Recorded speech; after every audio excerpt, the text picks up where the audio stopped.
What's the one piece of advice you wish you were given when you were first starting out in your career? You know what? The most difficult transition of my career has been from an individual contributor into a manager's role.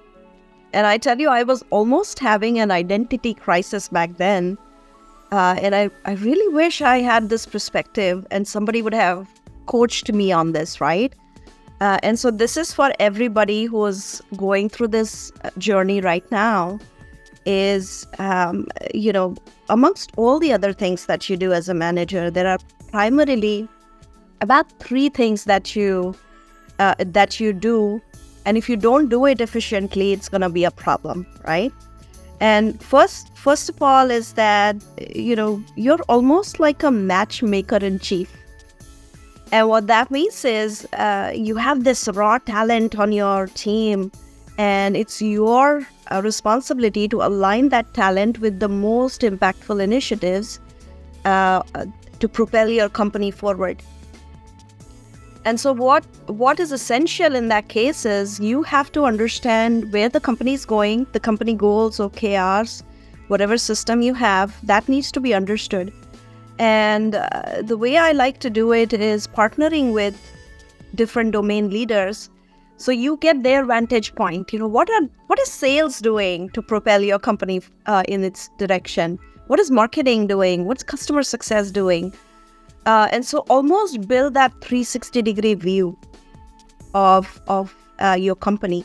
And so if you're seeing the focus now is shifting towards business acumen, right?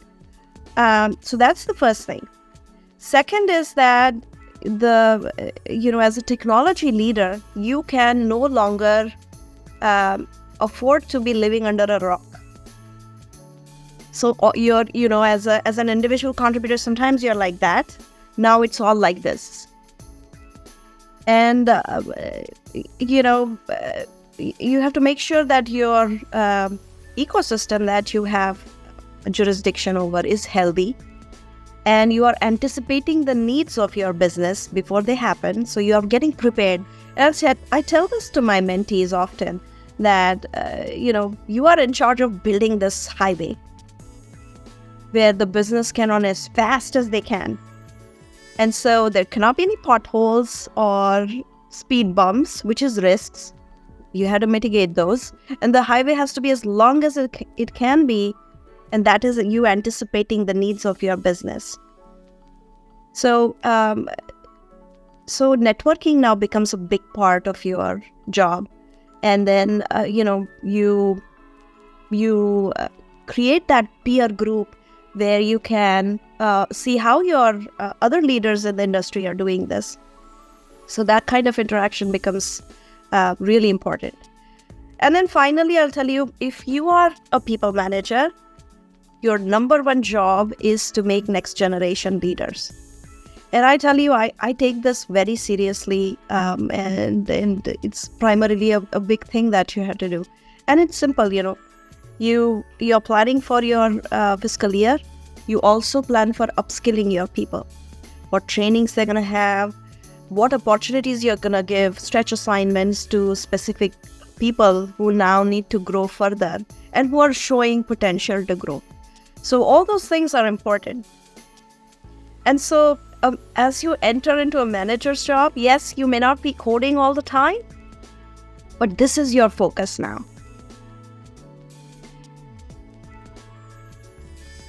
Can you share a pivotal moment in your career journey that has had a significant impact? Yeah.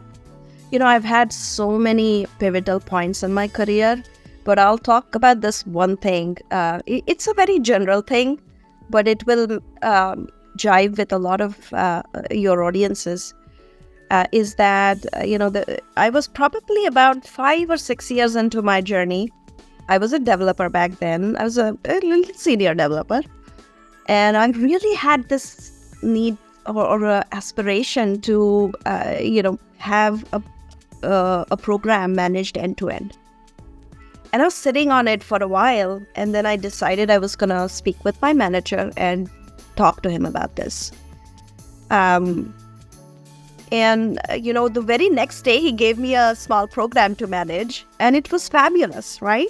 And at that time, I had this aha moment that if you aspire to do something, ask for it.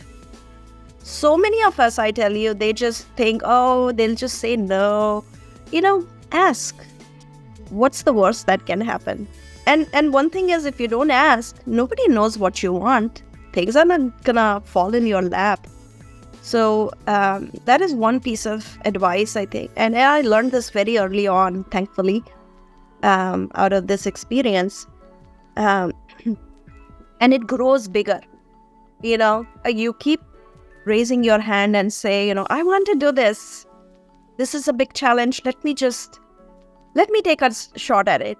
And sometimes maybe you will be shot down. You'll be said, maybe not. You're not the right person, or maybe some other time.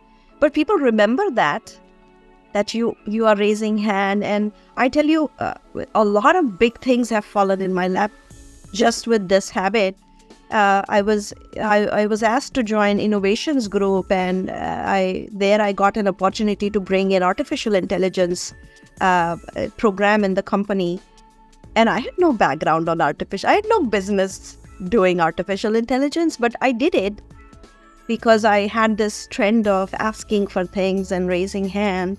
So I'll say do that often.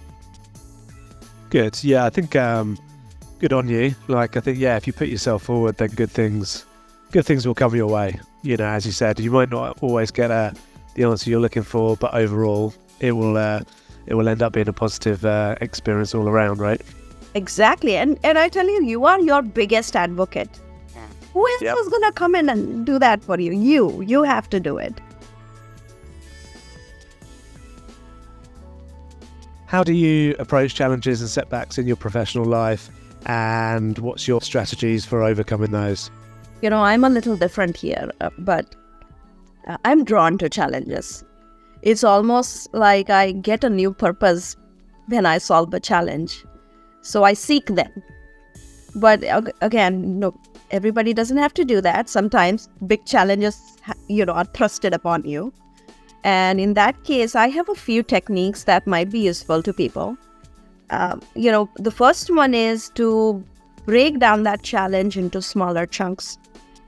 And, if you're looking at a challenge, this big boulder, it is overwhelming to anybody. Nobody exists who is not scared of a huge challenge that they have not done before. But the art of breaking down, it's an art basically, how to break it down into smaller chunks. And it gets better with practice. So start doing that. It will happen that, this challenge is so out of my way that I just don't know what to do. What is that first step? So your first step, if you don't know what it is to gather information, more information on it. And, I'll tell you, it's almost like taking a torchlight in a very dark tunnel. You don't know what's at the end of the tunnel. And so, but you have to walk to know what's out there. So that's what that first step does. And I tell you, 99% of times when you take that first step, you will know what to do the second. What is your second? And then third. And so that's how you chomp through that big challenge. Second thing is that, setbacks are bound to happen. And in that case, do not give up. That's not the time to give up. You have to pick up yourself and move forward. Now, it will happen that, you really need that energy to go back and fight back again, right? Take a break. It can be physically taking a toll on you. It happens. Sometimes things are so hard. It's just you don't have it in you to just keep moving. So in that case, take a break. Fall back on your support system. For me, it's my husband and my best friend of 20 years. They just energize me. So find those people for you, but keep going. And then finally, ask for help. Whoever said you have to do it all alone, right? Many a times we are just, struggling by ourselves, and just ask for help. And that will help you, propel this. push this big boulder up the hill, and you don't have to do it alone.